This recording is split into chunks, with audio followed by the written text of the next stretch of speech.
This conference will now be recorded. We'll begin our Board of Trustees regular meeting, May 28, 2020. And first item on the agenda, I'll tell you what, let me do this before I start that. Let me just read the precursor to this meeting and kind of the guidelines that we're working under today. Governor Abbott has temporarily suspended certain requirements of the Open Meetings Act in response to the COVID-19 public health disaster. Specifically, government entities are permitted to meet by telephone or video conference, provided the meetings are audible to members of the public and allow for two-way communication. The suspension of certain requirements of the Open Meetings Act is intended to reduce in-person meetings and the spread of COVID-19 while maintaining government transparency. Today, the NBU Board of Trustees meeting will be held by video conference. The board welcomes and encourages the public to participate during the public comment period. Members of the public will be allowed to participate during the public comment period to raise any matters related to NBU that is not on the agenda, as well as discuss any items on the agenda. We ask that all participants state their name and address and limit their comments to no more than 5 minutes. Due to the electronic limitations of this meeting, citizens will only be allowed to make comments during the public comment period of the meeting.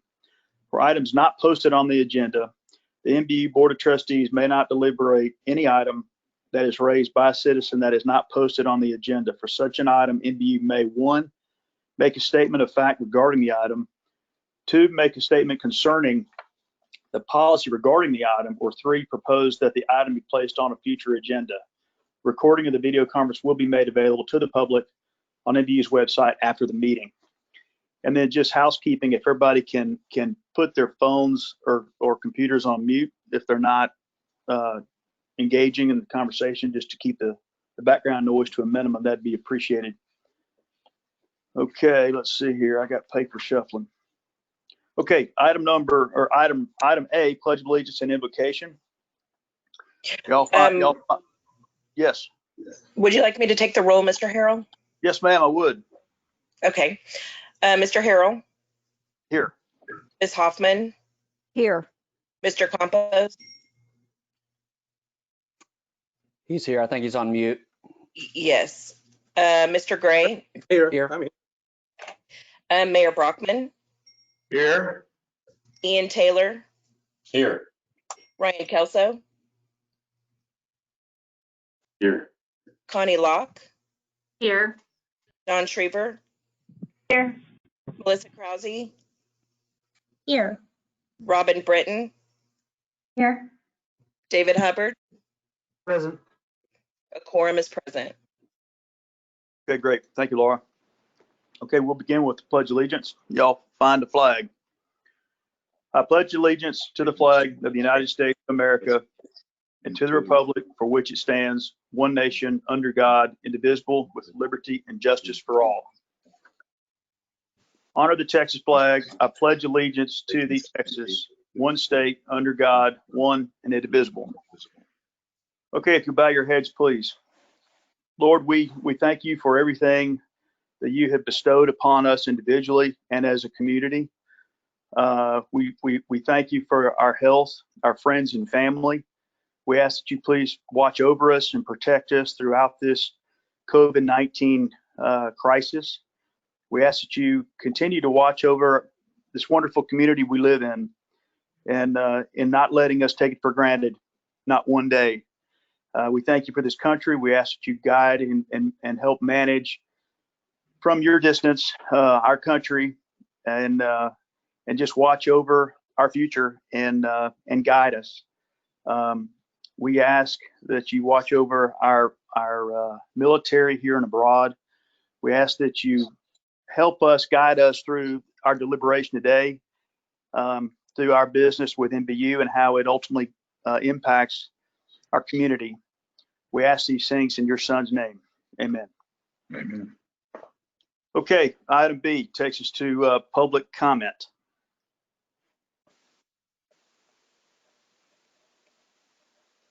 Okay, hearing none, we'll move to item C, awards and recognitions. Number 1, 2020 TCEQ Texas Environmental Excellence Award. I think Ian had something on this.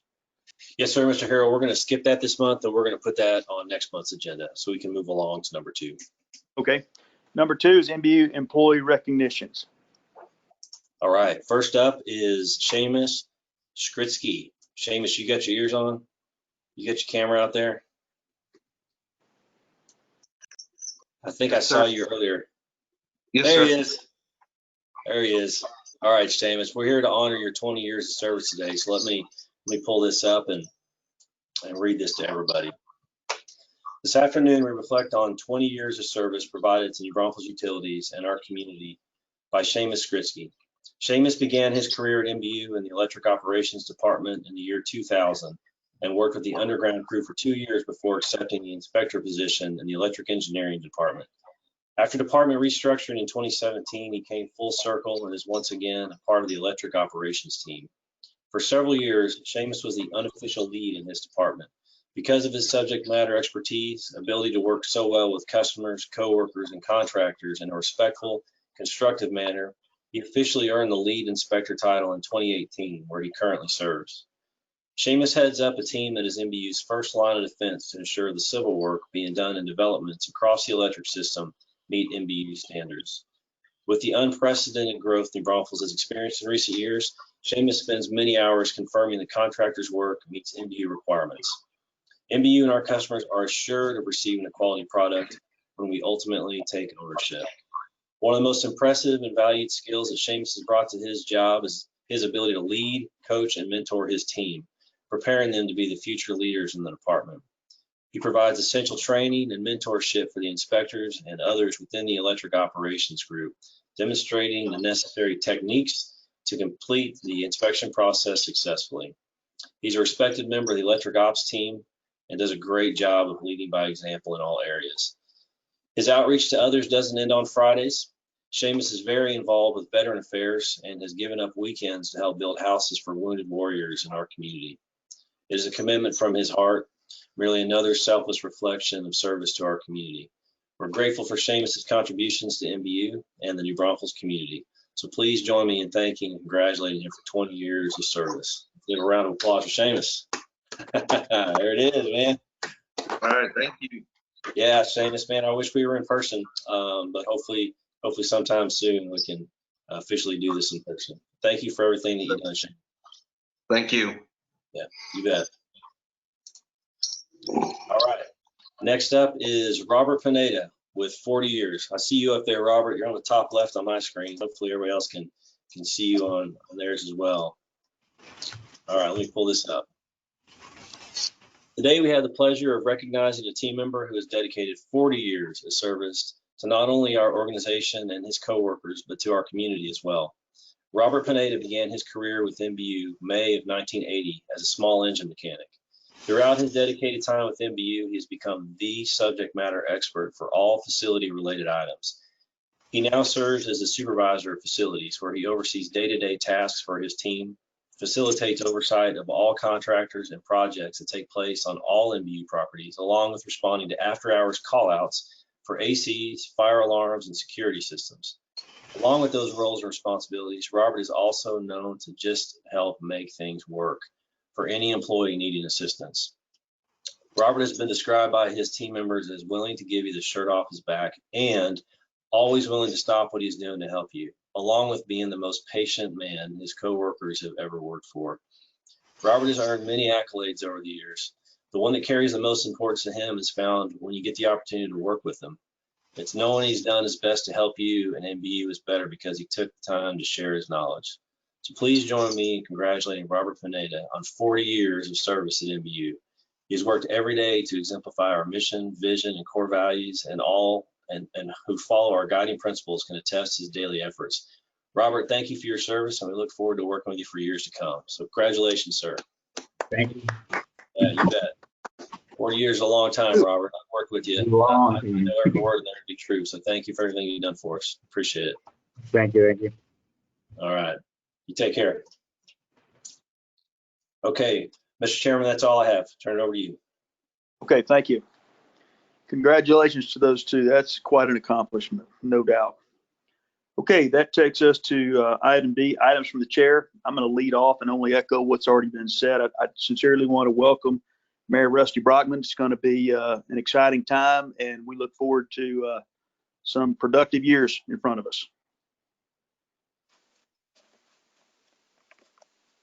I'm going to pass it around to whomever may have something. Ms. Hoffman? I would like to maybe thank Robin and her larger team for the cybersecurity training, which was, I don't know if it was scary or what, but it was very eye-opening, and I learned a lot. And I've even shared the information on what I learned with my mom, who gets phone hackers all the time. So thank you for having us go through that training. So.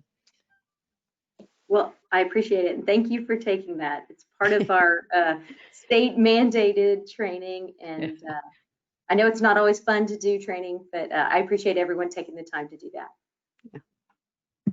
I would also like to thank Rocio for properly managing my expectations. I think she told me that training would take 30 minutes. And it took more than 30 minutes. But it was well worth it, I can assure you. Well, I had to retrain myself on how to take quizzes and tests. I didn't realize I was so bad at that. But it took more than 40 minutes for me too, or 30 or whatever. But great training and something I needed for sure. So I echo what Ms. Hoffman says. And this is Bob. I'll also congratulate Rusty. Rusty, it's great to have you on this board and also serving as mayor. I think you'll enjoy it. I think your GBRA experience will be an asset as to how it works. And the IT safety training kind of reminds me of when you could rent a VHS tape from Blockbuster when it was still around to lower your speeding ticket or whatever. So, with Hulk Hogan or whoever gave the lessons, and you do this little quiz, but this is a little bit faster. So thank you. Thanks, John and Bob, both. I appreciate you guys. I've been welcomed by a bunch of the folks already because I've had the opportunity to meet with Ian and Connie and others on the team. And so I'm looking forward to this opportunity. Thank you very much. Mr. Campos? Just want to ditto, welcome Rusty. Look forward to working with you. And I know you're going to help us fix things. More to work on it. Yes, sir. Okay. Get us out of this mess. Okay, that takes us to item E. We got some background noise. Item E, items from staff. Number one, CEO's update and COVID survey results. Okay, let me kick this off. I'm going to do what everybody else did because I can't help myself. Mayor Brockman, I want to sincerely welcome you to this board meeting. I know we've talked already, and I know you've been to other NBU board meetings in the past, but you're first as mayor. And I just want to point out to everybody, when I came to work at NBU 15 years ago, I wanted to get involved in everything and join everything. And someone right away said, well, you need to go meet this guy, Rusty Brockman, at the chamber. At the time, the chamber's offices were being remodeled. I think you were over at Garden Street, at that little house or whatever that was. And I went into your office and said, Rusty, give me something to do. And you did. And after that, I had the pleasure of serving on a number of important committees and initiatives with you in our community. And I've enjoyed every one of them, Rusty. And there's a couple things I know for sure about you. Number one, when folks are lining up to volunteer in this community, you're always at the front of the line. And I'm never surprised to see you, and I'm always humbled by what you've done and give of yourself. And number two, you've got more energy than anybody I know, Rusty. And I wish that you'd give me some of what you're taking, because I think we could all benefit from it. So anyway, I really do want to sincerely welcome you. I consider you a friend, and I appreciate who you are in the community. I'm excited to have you on the board. So welcome, Rusty. Let's see, just a few more things. I mentioned before, I want to keep these brief since we're on video meetings, and those can get tiring day in and day out. So I've got 3 items today. The first, this is specifically mentioned on the agenda, and this is the COVID survey results. So let me pull those up. Okay, let me share my screen here.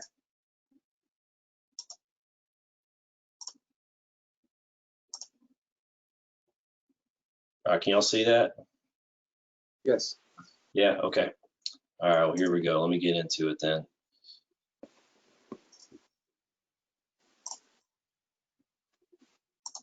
Well, maybe I'll get into it. Hang on. What's my computer doing?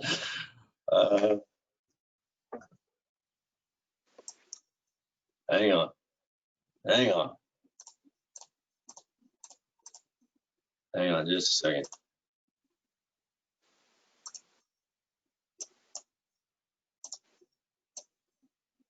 Okay, here we go.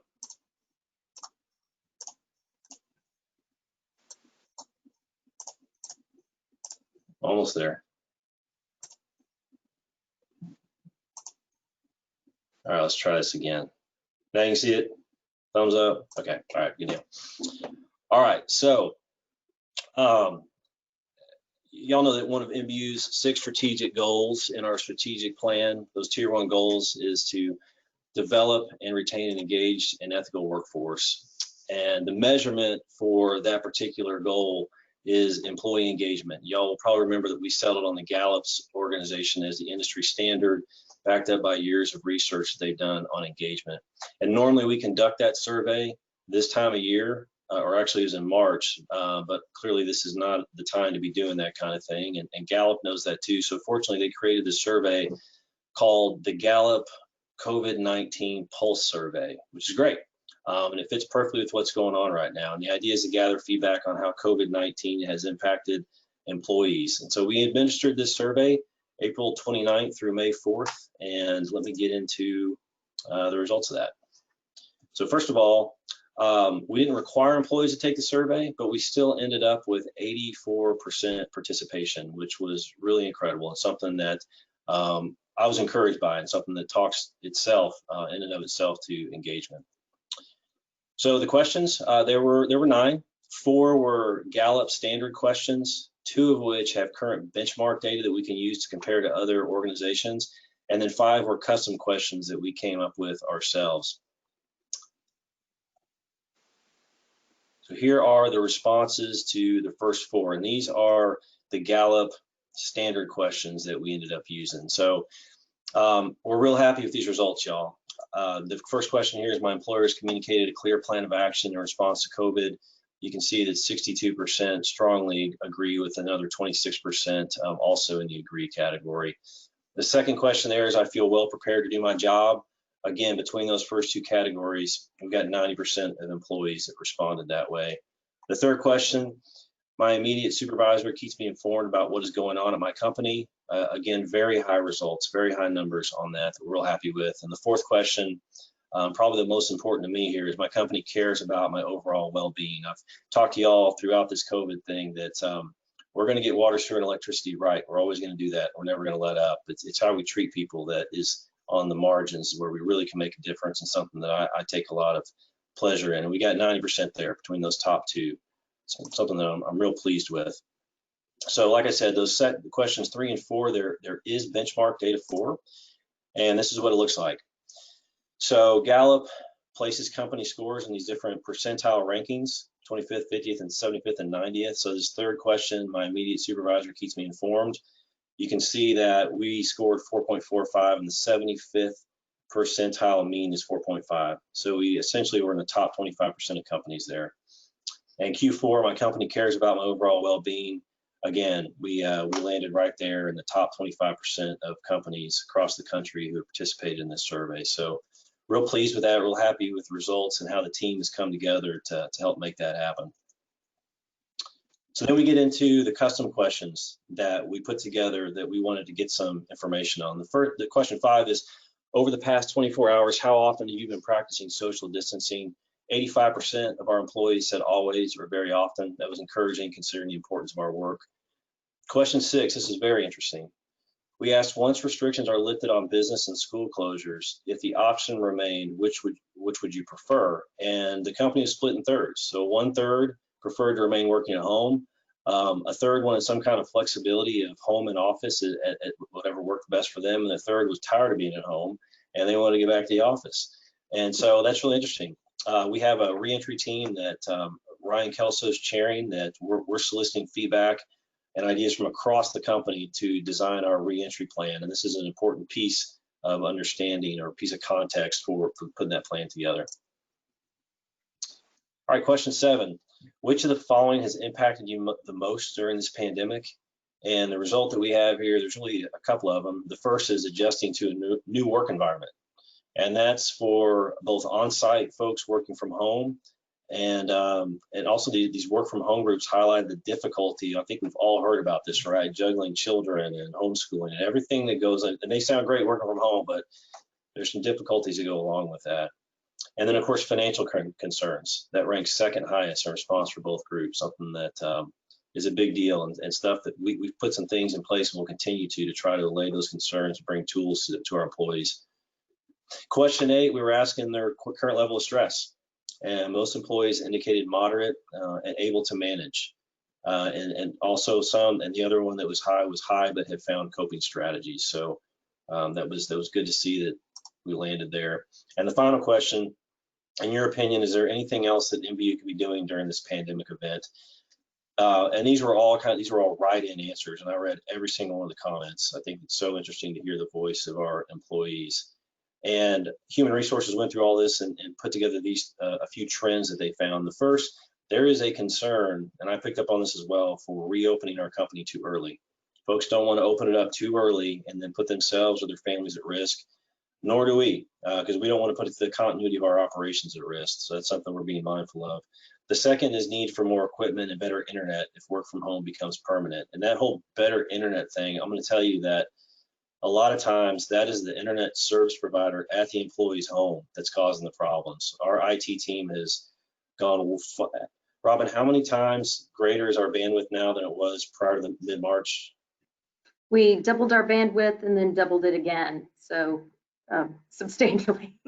Yeah. So we're at 500 gigabit, I believe, at this point.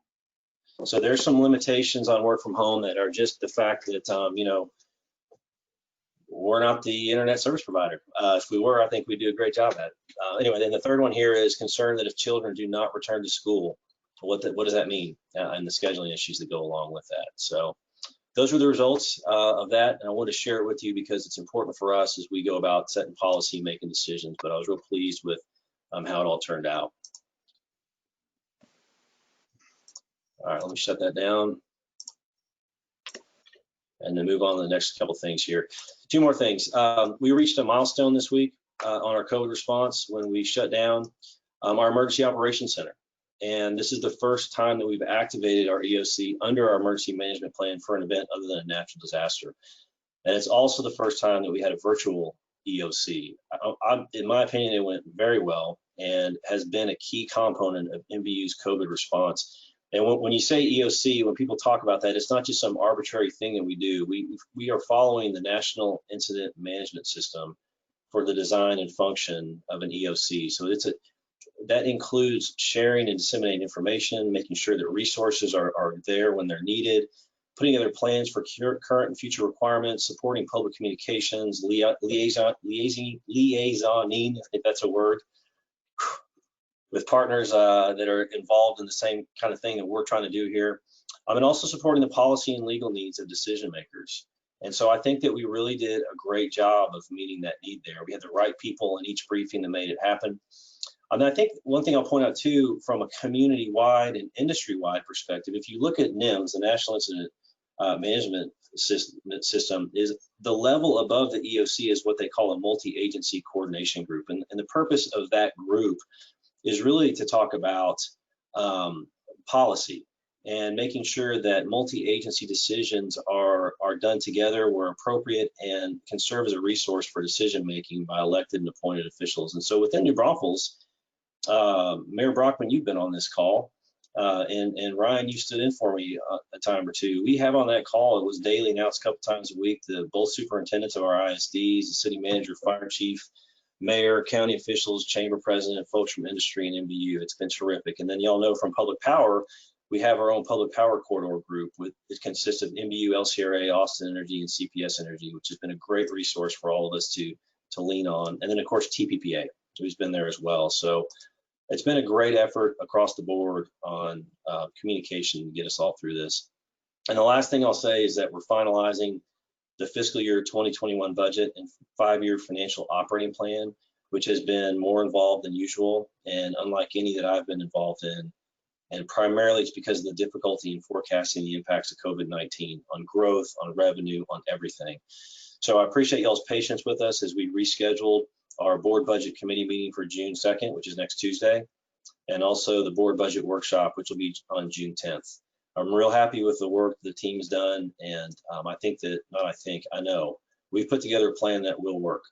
We've got some difficulties. I'm not gonna cover that up at all. We went from being the third fastest growing city in the nation for the last 9 years to a pandemic, and we did that on a dime. And we did it in the process of constructing infrastructure and putting systems and processes in place that are essentially catch up because the rate of growth is so fast.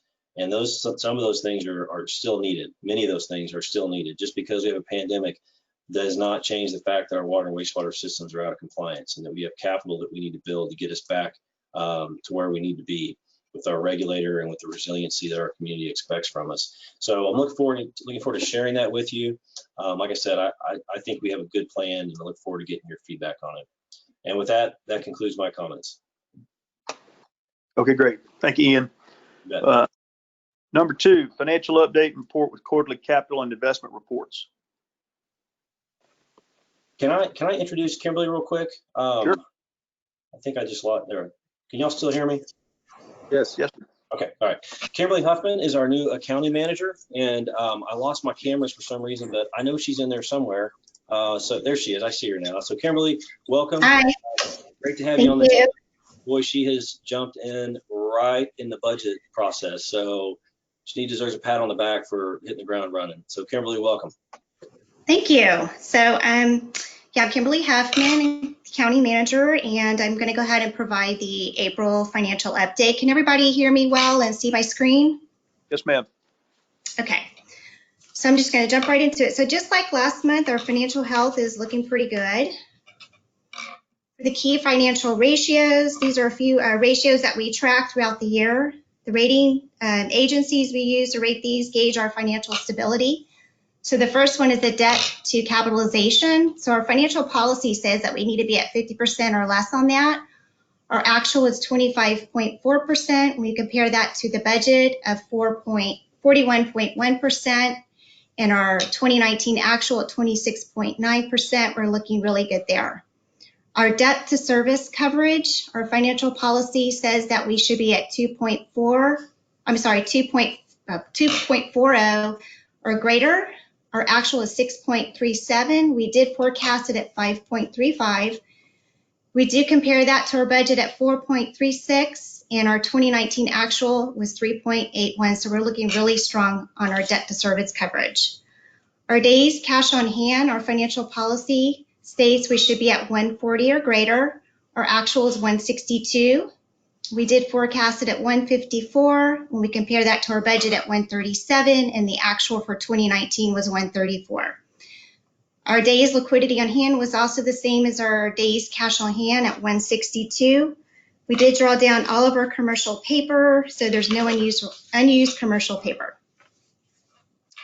The days cash on hand graph is forecasting 154 using our regular forecasting method, which is actual year to date, plus our remaining budget for the year.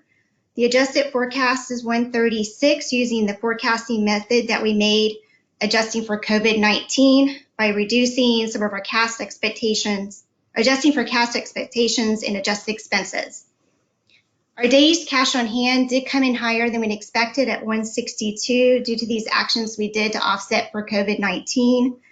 We did notice that with some usage in some areas was down. We did have no disconnects, no penalty charges, and we used our commercial paper to reimburse general fund for capital projects and power purchases. So now it looks like we're coming more in line with our original days cash on hand budget. Our operating revenue by line of business. So for April, we had warmer and drier than average weather, and our revenues are showing higher in electric and water than budgeted and in prior years. The electric is 19.4 million greater than prior year and 4.9 million greater than the budget. Our year-to-date electric volumes are 5.1% greater than prior year and 1.2% greater than budget. Water is is 4.1 million greater than prior years and 800,000 greater than budget. The usage water was increased 21% over prior year and 10.5% over budget. For April, we did see a decrease in residential and commercial irrigation watering from prior years and budgeted, in addition to having 1 inch less rain than in prior year. This is indicating to us that maybe people are being conservative and they're being more efficient in their watering. Wastewater is 1.5 million greater than prior year and 600,000 less than budget. Operating expenses by line of business, you're going to see across the board that the operating expenses are greater than prior year and less than our budget. A combined O&M is 3.3 million greater than prior year and 6.1 million less than budget. Mostly this has to do with identifying decreases in expenditures to help offset the COVID-19. Our impact fees through April, we did see a 6 million greater than we budgeted for and 7.8 million greater than prior years. We did see in April that the impact fees did come in higher than we expected. We noticed that 70% of those collected were in that first half of the month, and that it did slow down in that second half of the month.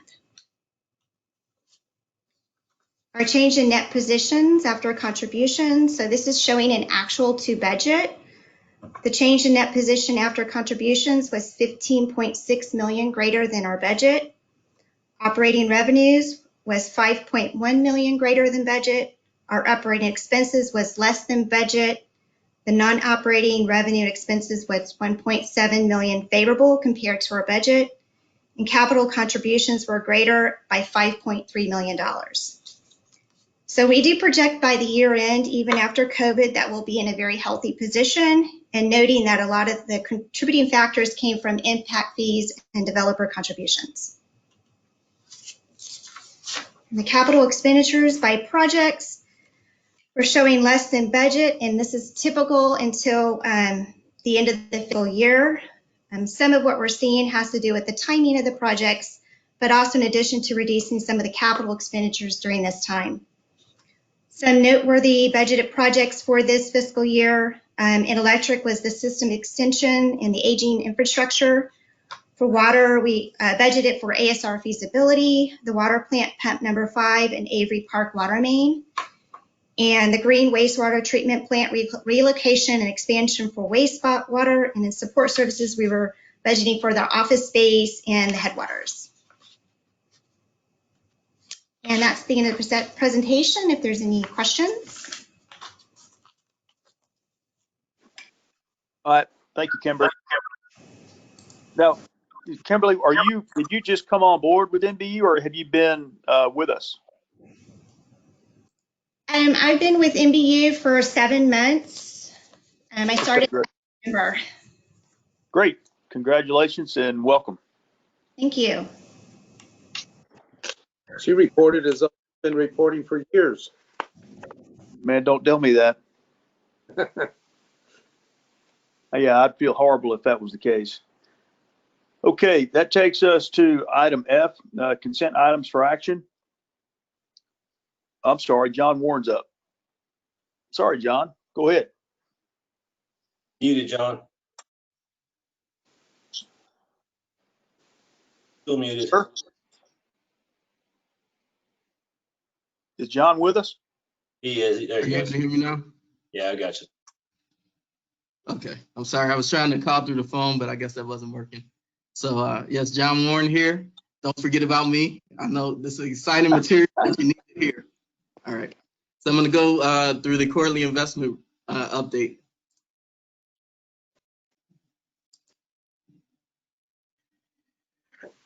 And I'll try to take my time. I know sometimes there's a lag through the slides. So the first slide here that you see is the investment portfolio summary as of the quarter end. This is to give a snapshot of the portfolio and also to verify that we're in compliance with our investment policy. So as always, I direct you to the highlighted numbers on the slide.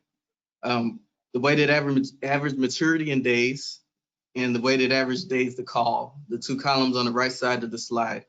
There's 14 days each. The investment policy says for the weighted average maturity in days, it's a maximum of 450 days. And for the days to call, a maximum of 300 days. Obviously, we're far less than that, mainly because we were seeing that the pool funds were having a more attractive rate because of the rate environment.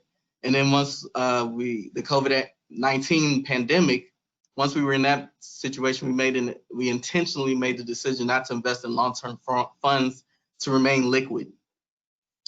You'll also see the liquidity requirement, which is the green highlight, 176 days. The investment policy requires a minimum of 30 days, so we're well above that. Once again, intentionally for the purpose of remaining liquid in this environment. The next slide is the rolling 4-quarter annualized yield by investment type. This slide is to give you a picture of the rate environment for each of the different types of securities. Mainly what you see is the middle column shows the annualized yield as of the quarter end, and the column on the right shows the 4-quarter average, rolling 4-quarter average. So obviously rates have been coming down in this environment, and you're going to see the rates are lower pretty much for each of those different types of investment types.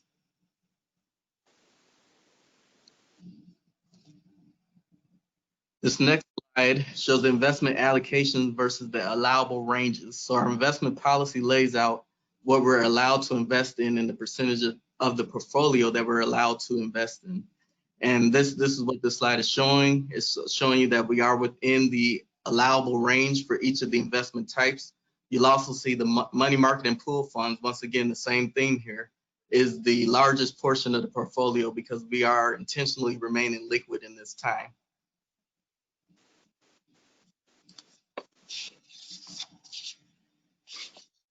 All right, here's the U.S. Treasury yield curve to show the rates and how the yield curve has progressed over time.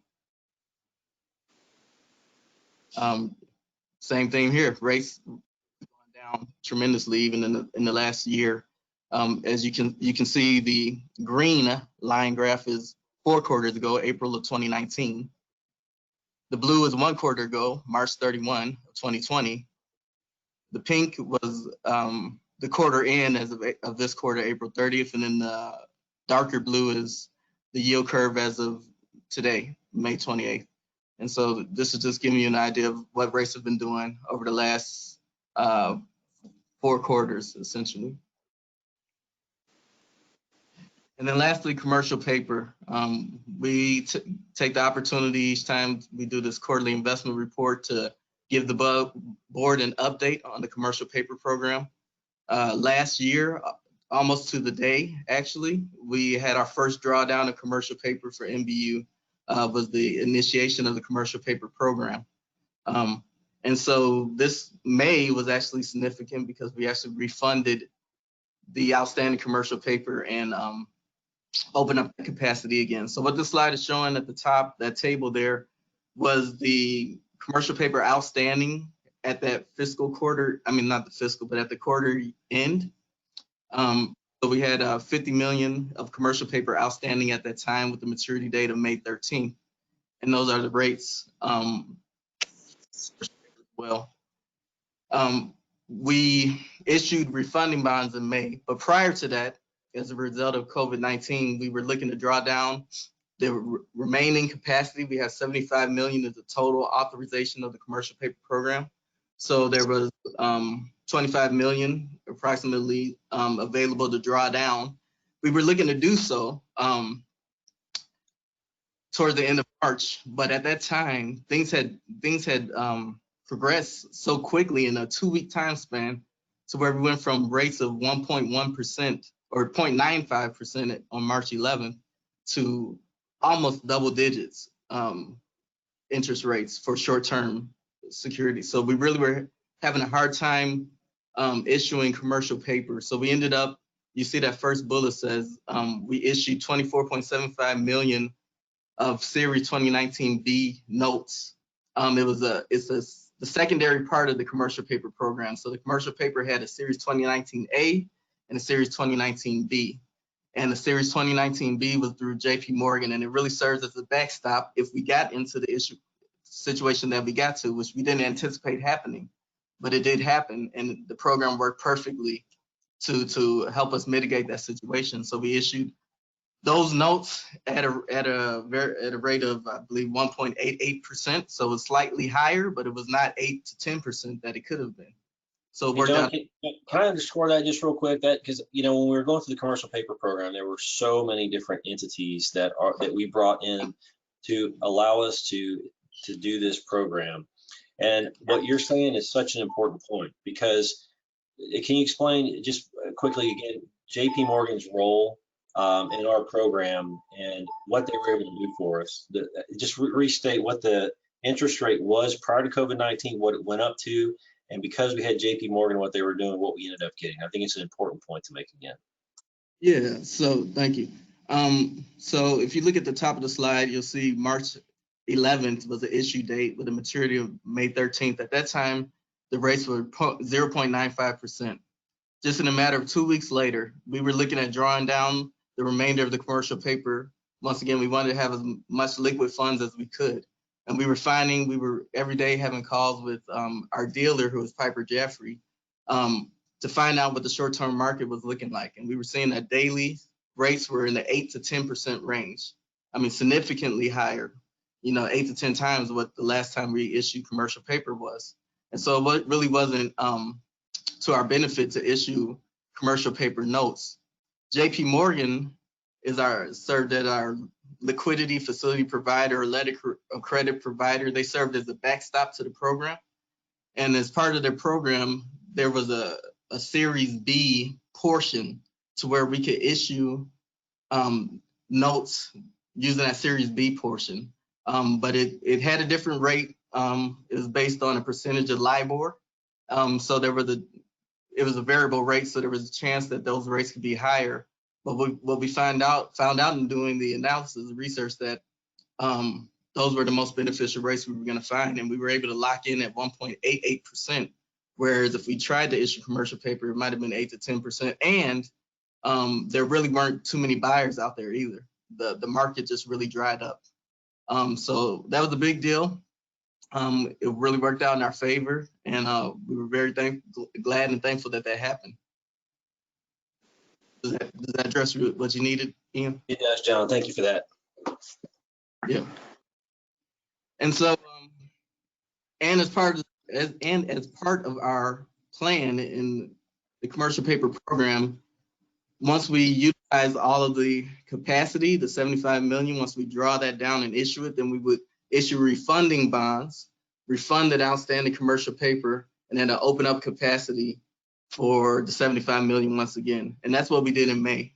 We closed on the bonds in May, some 2020 refunding bonds, and did exactly that. So now we have 75 million of commercial paper available to us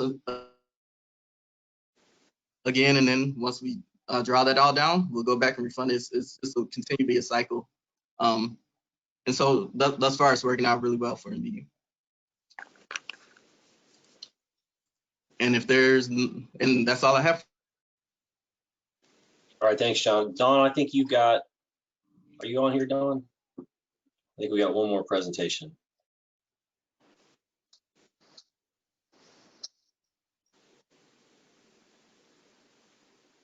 Yeah, there we go. What we wanted to do here was explain to the board the impacts that we're seeing from COVID-19 so far. This is a brief presentation, but it's an important one.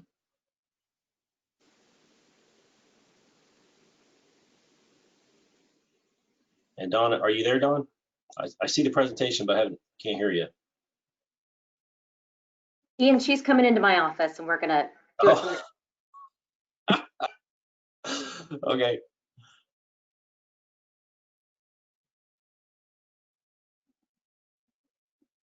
There she is.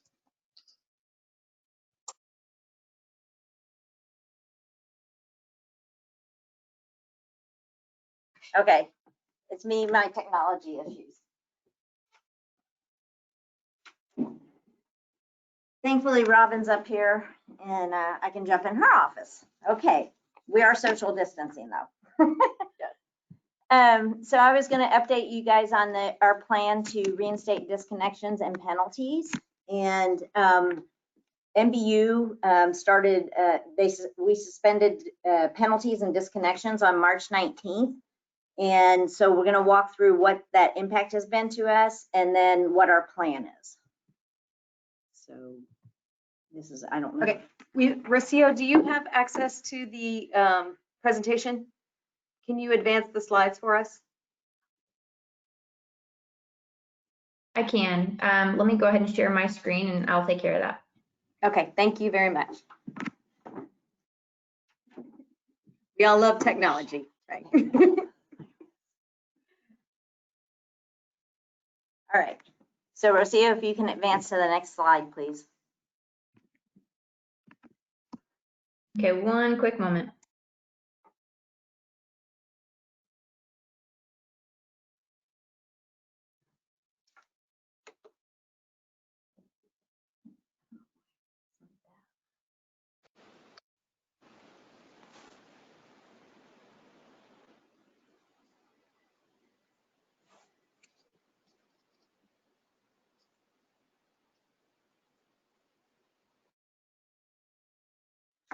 Okay, so this slide shows how suspending disconnections and penalties has affected NBU. And if you look at the right hand of the slide, you can see the amounts of past due 30 days and greater by week. So starting April 16th, we started tracking what our past due amounts were. And you can see each week as those amounts started growing. And then we're comparing that to the same time frame of last year. So you can see that's a significant difference. So the orange is this year, 2020, and then the blue is 2019. On the left hand of the slide, as of May 21st, you can see that year over year, we have a 384% increase in the amount overdue. And then the donut down at the bottom of the slide shows by number of days how those amounts fall. So you can see for the amounts of 61 and greater that 54% is more than 60 days past due. Okay, next slide, Rocio. All right, so this slide shows the same information except by number of customers. And when you're looking at dollar amounts, those amounts can be skewed by weather, usage patterns, and rate changes. So this is a pure way of looking at the comparison. And so we have the same information here, it's just number of customers instead of amounts. So when you look on the right hand of the slide, you can see by week the number of customers that are more than 30 days past due compared to the same week last year. And you can see it is a significant difference there. And year over year, as of May 21st, is a 516% increase. So we currently have 2,600 accounts that are more than 30 days past due. And the amount that are 60 and greater past due are 1,258. Next slide, please.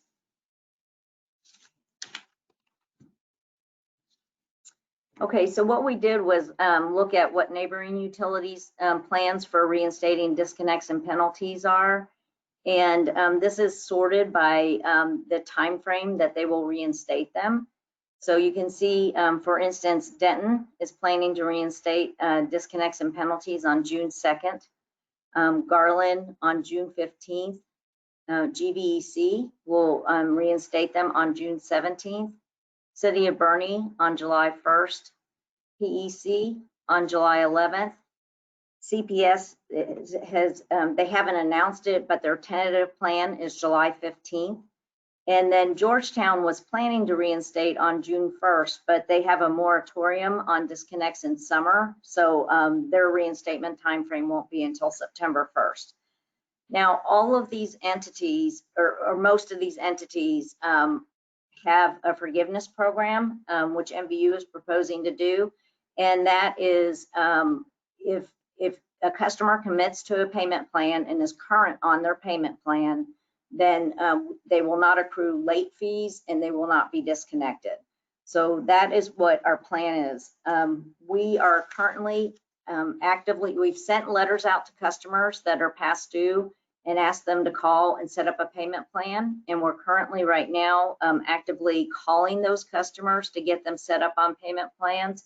We are going to start a mass communication on multiple channels to let customers know that our plan is to start reinstating on July 1st. And for any of those customers to please get on a payment plan, so that we want to work with all our customers. We know they've been affected by the situation, and to please call so they can get on a payment plan. So that, I appreciate Dawn putting this together and getting it out to you all. We wanted to give you an idea of what it means to suspend disconnects and late fees. Y'all know from our quarterly reports to you for write-offs that we typically write off less than 1%. It's a fraction of a percent each quarter because we manage this so well. And you saw from this presentation just where we are. And I know you're aware, whatever's not paid here has to be absorbed by the rest of our customers. So it's a very difficult situation that we've got to put ourselves in here to decide what's best for the community and all of our customers. That's why we wanted to wait this out, not be out in front and take the lead on this. We wanted to see what our peers were doing, and that's what Dawn's been able, and her team has been able to put together for us. And so what we have here is a plan that gives our customers no less than a 30-day notice. We've been communicating with them throughout, so it will not be any surprise. And we wanted to share that with you, tell you this is the direction we're going to go. But first, before we go forward to that, we just wanted to see if the board has any feedback on what you've just seen or on the plan that we put in place. These numbers that we're looking at, are they mostly residential or are they residential and business? They're residential, small commercial, and large commercial. That's primarily, but small commercial and residential are the ones impacted the most. Dawn and Ian, I have a question. Well, one, I like the presentation. I like what we have in store.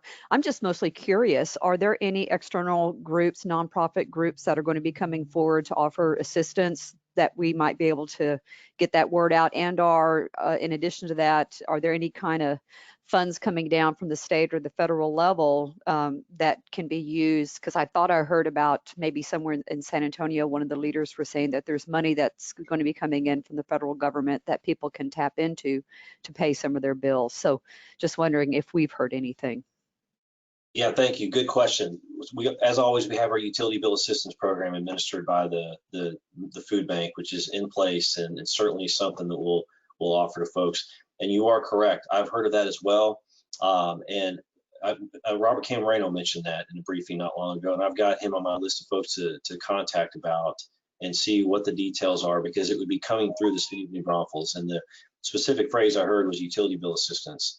And so that's definitely something that I'm going to learn some more about and see if there's some opportunities there we can bring forward to help our customers. That's good to hear. Thank you. Ian, Dawn, this is Bob Gray.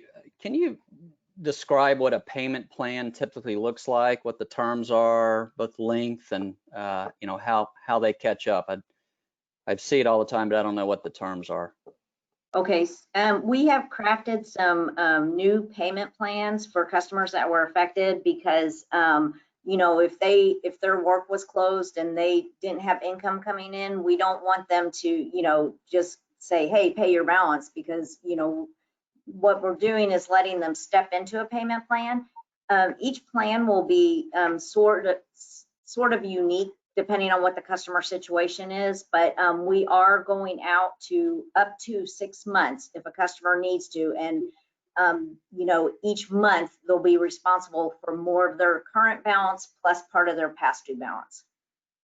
Another idea that Dawn had, which I thought was a great idea, was to allow customers to use their deposit to help pay their unpaid balance. Now that does put NBU at risk, but at the same time, we also recognize the situation that folks are in right now.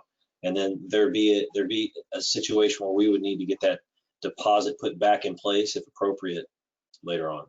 Right. And Dawn, is our payment plan or the ideas for our payment plan consistent with the other munis on this slide? Are they all fairly similar, kind of a 6 month? Yes, most of the munis on the slide are going out to 6 months. That's the longest they're going out, but they are same type of thing, working with their customers, depending on how much the customer was impacted, and then what their step in is back to work or opening their business or what have you. Yeah, I think what's proposed is good. It gives them almost a 2-month notice that you need to sign on to a payment plan and start chipping away at it. And I think that's a good plan moving forward. I agree. I think it's a good plan. However, Ian, I would probably take a good look before I, considered the security deposit. I mean, y'all are closer to this and better understand the customers and the flow of payments and so forth. But I would probably prefer to see a longer, go 8 months opposed to 6 months than to forego that deposit, because I feel like that's going to be a burden once again. If somebody has chipped away and you say, well, we can utilize your deposit, well, that's a day of reckoning down the road. Maybe they've got the income down the road, but I think it's a pick your battle scenario. As a landlord, I would be hesitant to forego that security deposit, because that's kind of a calf rope mentality to a tenant, or possibly somebody that gets in a jam, and then they've got to come back and replenish that reserve. I'd rather go long on a payout than would be to forego that lump sum. But that's a real good point you're making, John. That we may need to do that. And I like what you're saying. Instead of it'd be not just we're not going to use the deposit, it's we're going to extend it a couple more months, because you're right. That's going to be a hill they're going to have to climb at some point later on, which, it'd be easier just to let that thing run out longer. So that's something we'll take a look at that, John. Thank you for that feedback. Yes, sir. It's just easier for someone to, incrementally knock that down than would be to feel pretty good about it, then have to come back and hit that reserve. So, or at least replenish that reserve. So y'all are certainly on the right track. It looks good. Yeah, and I think that, having some knowledge about the account holder, the person who's been paying on a regular basis, I like the fact that you're going to individually look at each account. You probably will know their history and you can be flexible. I'd like to make a quick comment about what Baron had done ahead of time, along with some of the others who've been sitting at the table working with the city and 4B to come up with some ways to be able to assist our small businesses, especially, but then also the large businesses and industries that may need some assistance. And of course, 4B stepped up right quick and did the $60,000 to the Small Business Development Center to hire those additional staff members to be able to add additional counselors to meet with all the clients that were coming in, asking for assistance to fill out all the forms for the federal grants and loans and state grants and loans and that kind of thing. But just in the last 10 days, city staff has put together a really nice plan through a 380 agreement using funds that will be moved around, so to speak, at the city. And 4B appears to be supporting this well. And so these will be grants to folks to be able to access through the city to make payments on, their rental payments, their utilities, even some funding that could be used for personnel and those kinds of things. And so we anticipate this recovery team plan coming to council with first presentation on June the 8th. And it's already been presented to 4B last week with a very positive response from 4B. And so we're hoping that before the end of the month, there will be a nice application out there for people to be able to start applying for these funds and being able to, we can assist them to get back on their feet. So I'm really proud of the fact that We've had some really nice volunteer folks step up on this economic development recovery team and to give us some great ideas and thoughts on that. So just to kind of add to the mix of conversation, so there is the sun is coming up a little bit through that tunnel, and your community, your fellow business people, your folks at City Hall are working hard to make this happen. So I think hopefully this will be a way to begin mitigating some of the issues that small businesses had, and that'll also assist NBU. So. Yeah, Rusty, thank you for that. I took note of what you said there. I'll follow up with Robert to get tied in with him to see if we can use that to help our small businesses with their utility bills. Hey, Ian, this is Bob. To John's question on deposits, are residential and commercial deposits, aren't they refunded after a certain number of years with a good payment history, or what's the standard on that? I see Don looking at me with Robin. So residential are refunded after 2 years as long as they have good payment history, but NBU has typically holds commercial deposits. Okay. Because I think mine are like 5 or 6 years, so I didn't know what the refund policy was, but I think I agree with John. I'd hate to give up that money at this point. We can flip it to 8 months instead of 6 months, but still hold on to the deposit, particularly if they're in arrears. So sounds like a good plan. I do appreciate that. And will that be on the agenda going forward, Ian, next month, to just get an update? You bet. Yeah. Don, if you wouldn't mind, make note of that. We'll give you an update on where we are with it. Because it's an important topic. We'll bring you the updated numbers, where we are at the time, and then where we are with the payment plans, and Mayor, I'll visit with Robert between now and then and see what I can get on that as well. Okay. Great. Okay, before we move off of this, I am remiss. I was so flustered with sharing my screen and everything earlier. I forgot to introduce Darla Arnold, who's on the top left of my screen. So Darla, welcome. She's the new executive assistant for the COO. And there was an extensive search for that person to fill that position, and she ended up being selected. So Darla, welcome. We're real glad to have you. Thank you. All right, so Mr. Harrell, that wraps up that section. Okay, great. Thank you all. Okay, it takes us to item F, consent items for action. Number 1, approved minutes of the NBU regular board meeting of April 30, 2020. Number 2, approved 2019 fourth quarter charge-off accounts. Number 3, approved the change order log from March 15, 2020 through April 15, 2020. Number 4, approved the reports for water and electric engineering contracts from August 1, 2019 through April 15, 2020.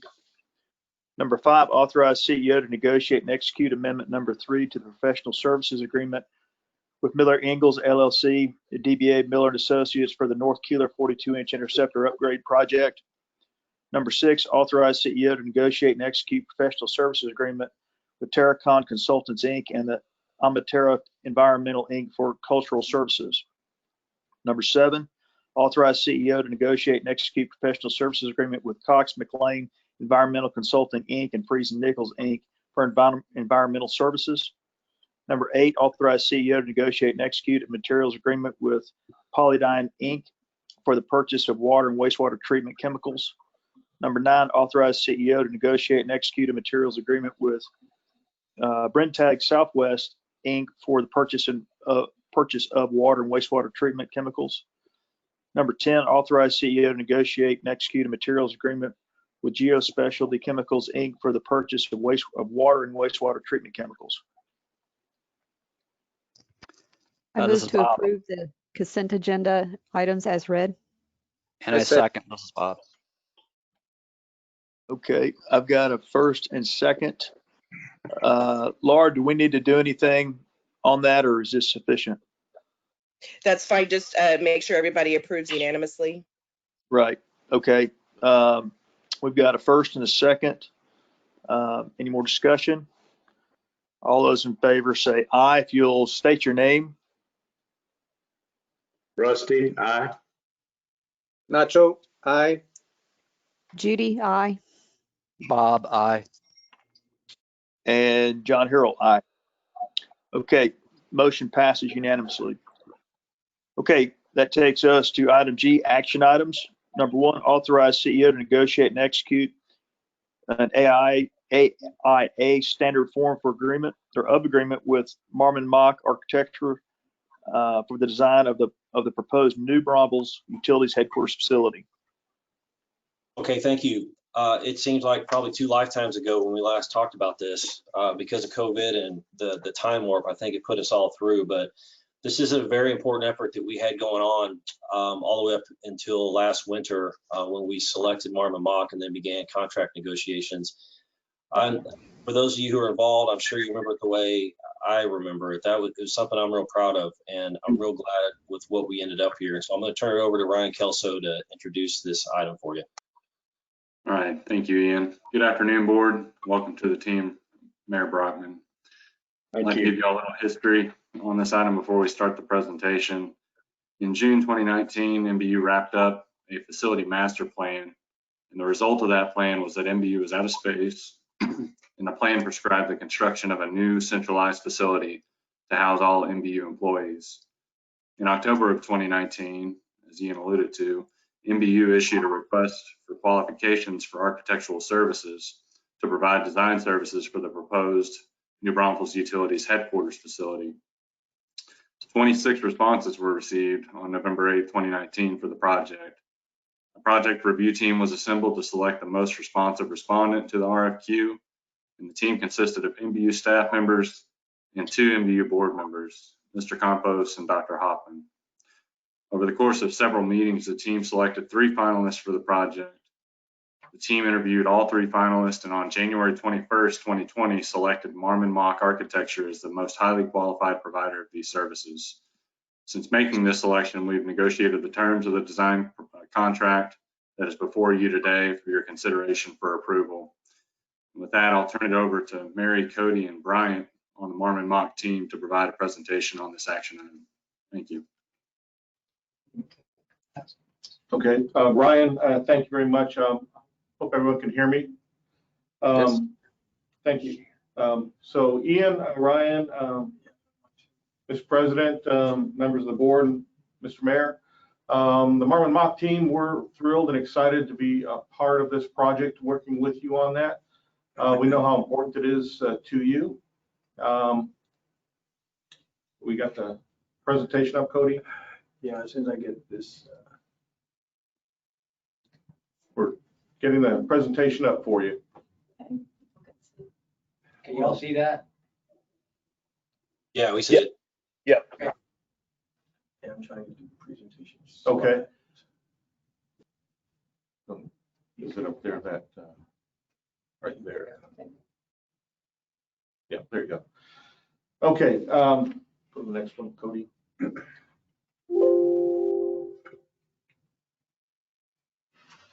So the overall theme for this project here, let me just briefly talk about it, and I apologize, I didn't introduce myself. My name's Brian Harkowitz. I'm a principal with Marmon Mock, and I'll be the overall project director leading our team for this project. With me in the room, I've got Cody McBrearty, who is our project manager, who will be day-to-day and responsible for the project. Angel Garcia, who is our project designer, who will be leading the design effort for the project. And Mary Bartlett, who is our architect and interior designer, who will be leading the effort relative to the workplace aspects of it that she'll talk about here in a moment. You know, if we talk about our goal for the project, taking NBU where you want to go in 2020, for us, this is an engagement process because this is your project, and we're thrilled to be a part of it. But we want to help you get to where NBU wants to be in a new campus, consolidated, bringing together your current downtown headquarters facility, as well as your 306 campus, bringing them and bringing all of NBU into one location in a consolidated location that allows you to best serve the people of New Braunfels and your customer base throughout Comal County. I think we have an outstanding team. You go through it, Cody. Just to the next one. Okay, not advancing.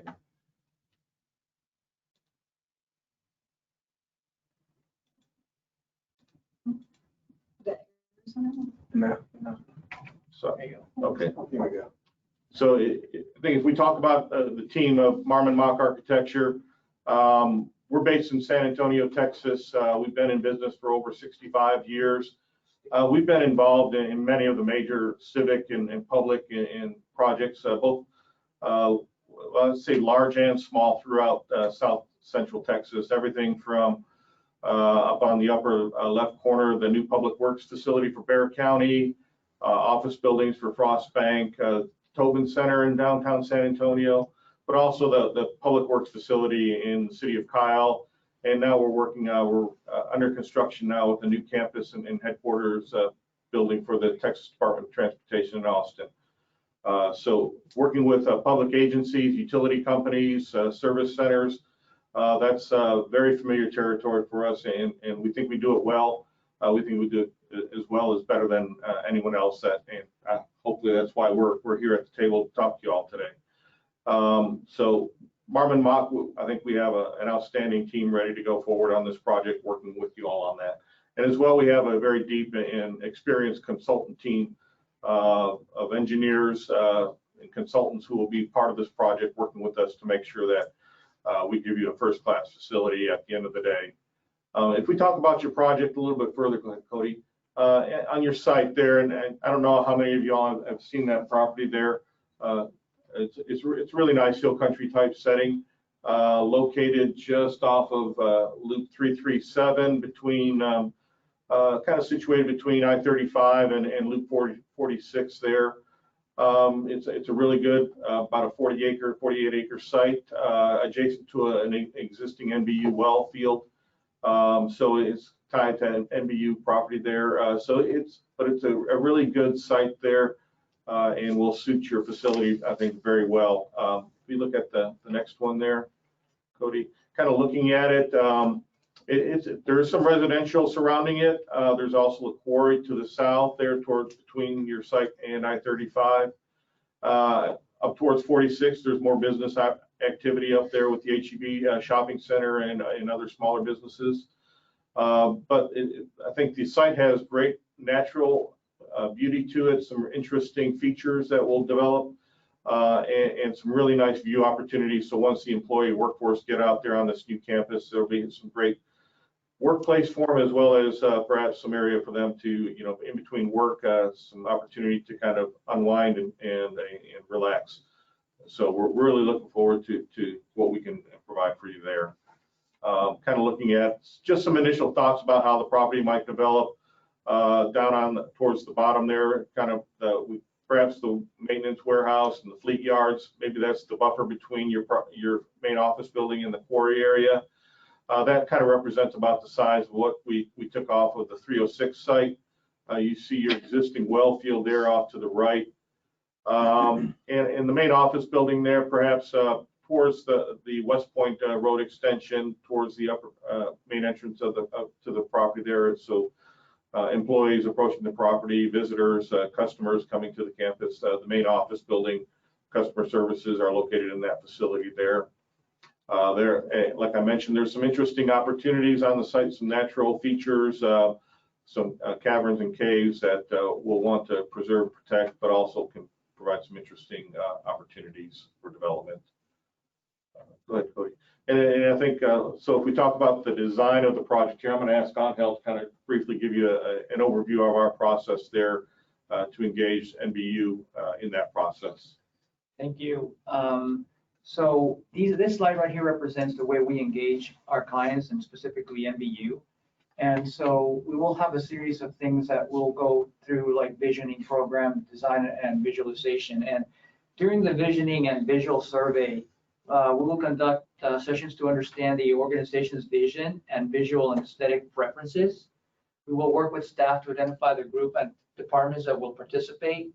And we're fully prepared to conduct these sessions live and in person, or virtually using online surveys and tools, depending on how things continue to evolve. We will then report findings, which will be the roadmap that we will refer to as we develop the project. During programming, we will schedule a series of meetings to understand the functional and spatial requirements of the project, to right-size the project, identify how departments work together, Also identify lighting, materials, furniture, equipment, and other project requirements. During the design aspect of the project, we will investigate the planning of the building's functionality and aesthetically to implement the requirements of the program, the vision, and the visual survey. And also, go back to the master plan to try to, also incorporate some of those things that have been identified.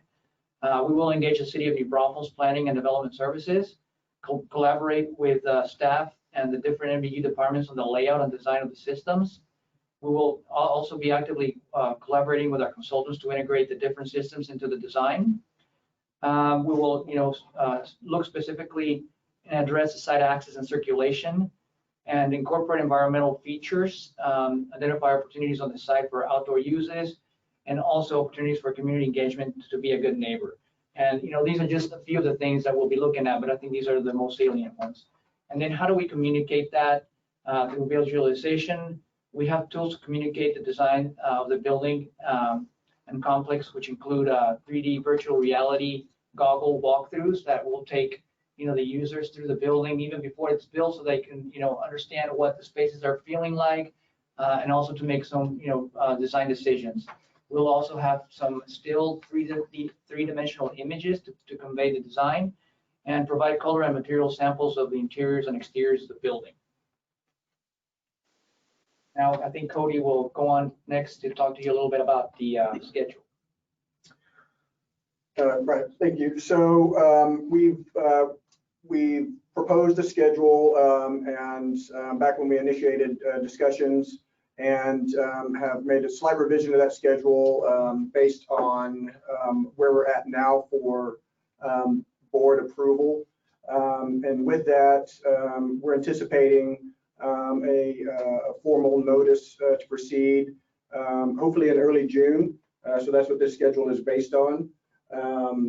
And looking at that, we've mapped out a roughly 12-month design schedule, which would include the very early stages of programming and master planning, and then move into the major milestones of the actual design phases. So then working through schematic design and design development, and then the actual construction documents package.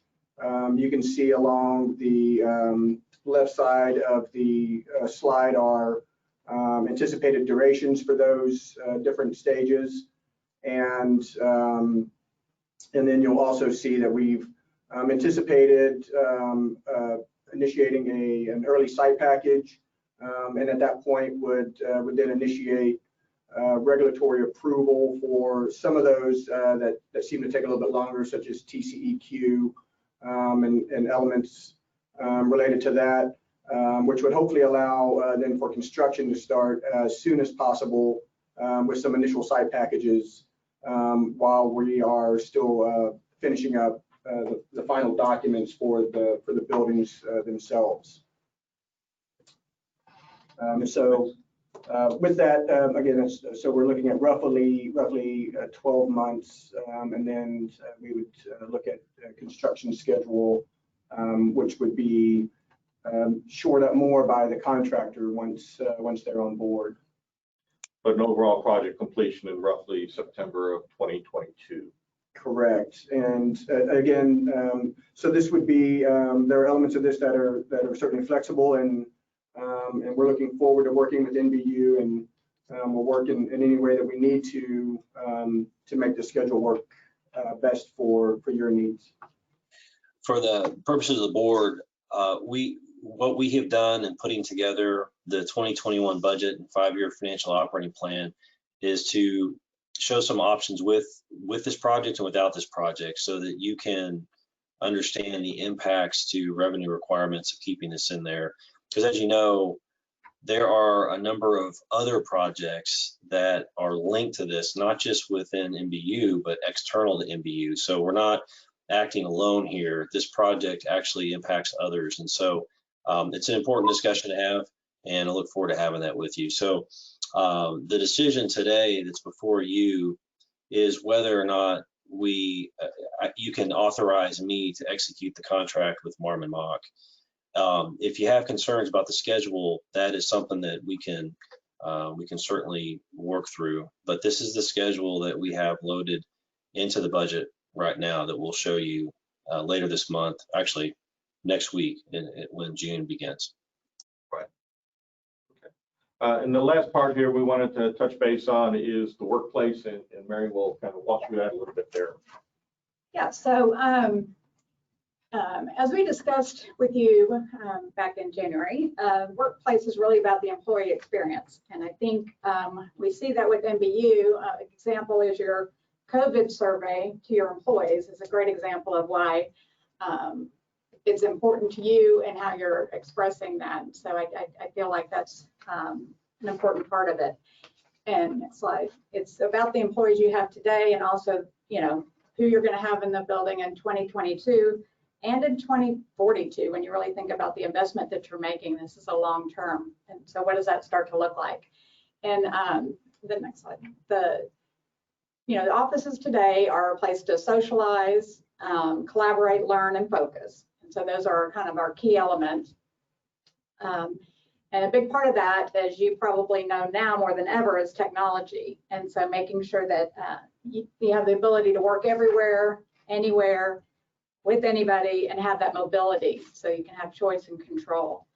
And I'm saying, and so some of the elements that we would propose is that, open floor plates with maximum flexibility. And that's what we're seeing as being successful right now, even with the COVID, being able to space everybody at least 6 feet apart. And then having zones of collaboration, quiet zones. Again, it's about choice and control, and having people being able to choose where they feel comfortable working. And then did you want to? And then on the operations side, for the facility and fleet aspects there of the campus there for your your water group and your electrical group, planning those facilities is really about understanding how they work, what they do on a daily basis, and then organizing those spaces so that they can function efficiently. They can maintain those facilities and their vehicles and requirements there in a safe and operational perspective. And a key part of safety is certainly providing well-lit and organized spaces that have all of the available resources to them.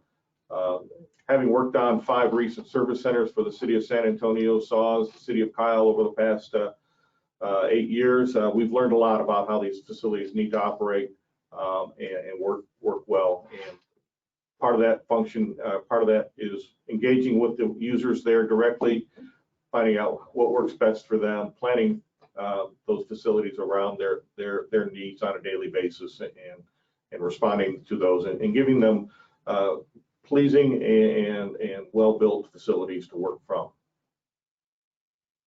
Okay. And with that, that concludes our presentation, and we're prepared to answer any questions that you might have.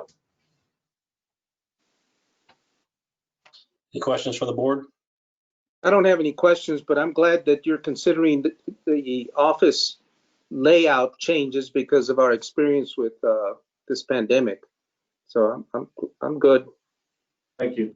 Yeah, we're well aware of that, and that's something we've been studying hard, certainly over the last 2 months there, in terms of how that's certainly affecting the workplace and the employee.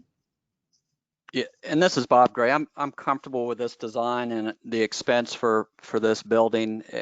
The bigger, this is what 8 or 9% of what's expected to be a new headquarters. But again, that's when we meet in our budget meeting in a couple weeks, and that's that would be in 2-3 years, not immediately. But it's obvious we need a new building, so I think that has to be designed as well. Yeah, thank you for that, Bob. Another thing about this building is that, I brought up the examples earlier, the ancillary impacts, but also internal to NBU, there are security concerns for both IT and physical security for our employees, and resiliency concerns as well for our IT system. So there are just so many things wrapped up in this. It's not just adding floor space, I guess is what I'm trying to say. Yeah, absolutely. We have to do it. Do we spend $50 million this year? No, and we can't, but we can design it, and it's a portion of that. And if in year we're out of this, I think we can start moving ahead on construction negotiations. But I think this looks like it's great, and Marmon Mock's definitely a very qualified firm to design this and a lot of other things we do. I don't have any questions, but I will echo what's been said. This is certainly a necessary project. It's kind of like having your first child or buying your first house. There's no perfect time to do this, but it's certainly the time for us to engage in this, and certainly not something we need to run from with all the concerns that are going on right now and budgets and COVID-19. This is something that we've got to stay to task on, and it's something we've got to engage ourselves in. And I think it's a community, although, everything gets judged and criticized to a point, but this is business, and this is something we've got to pursue. And there's no reason at all that we don't take all the steps today to get this thing done by September, 2022. And today's action is just to have approve Ian to negotiate the contract, correct? And execute. Yes. And execute. Okay. That's well, correct. I would like to make that motion that we go forward on that. Second. Bob Gray, I'll make. I've got a first and a second. We'll do the same. All those in favor, if you'll independently say aye or not and state your name, please. Nacho Campos, aye. Rusty Brockman, aye. Bob Gray, aye.